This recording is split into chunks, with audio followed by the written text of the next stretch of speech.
ఇది అల్టిమేట్ అసలు. Hand wash కోసం లెగిసిన అన్న ఫోన్ లో మునిగిపోయి వచ్చి రాంగ్ టేబుల్ దగ్గర కూర్చున్నాడు. ఇదిగో అక్కడ కూర్చోవలసిన వాడు ఇక్కడికి వచ్చి కూర్చున్నాడు. వార స్వామి మరి ఇంతలా లీనమైపోతారు ఆ ఫోన్ లో. ఏ బాబు లేవు పోదాం, ఇంకా మన ప్లేస్ కి పోదాం. ఇక్కడ పోటీ నడుస్తుంది. పోటీ ఏంటంటే బెలూన్ గాల్లోకి ఎగరేయాలి, అది గాల్లో ఉండగానే టీ షర్ట్ వేసుకోవాలి. అయితే అన్న గేమ్ బానే ఆడుతున్నాడు గాని కొంచెం ఎక్సైట్ అవుతున్నాడు పిల్లడు. ఓయ్ ఆపండి అమ్మ, ఓ పని అయిపోయిందని ఆగాడు అనుకుంటున్నారా? ఎక్సైట్మెంట్ లో ఆగమైపోయాడు.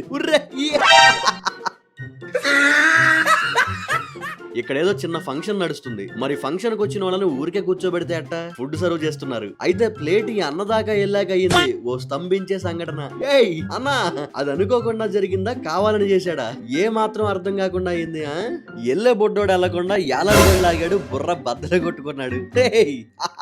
ఇక్కడ ఈ బాబు ఏమంటున్నాడో ఏం చెప్తున్నాడో కస్టమర్ కి ఏం మాత్రం అర్థం కావట్లా.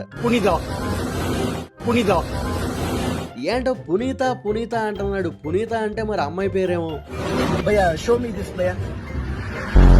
ఊరే పుదీనాకు వచ్చిన తిప్పలా పునీత సరిపోయింది.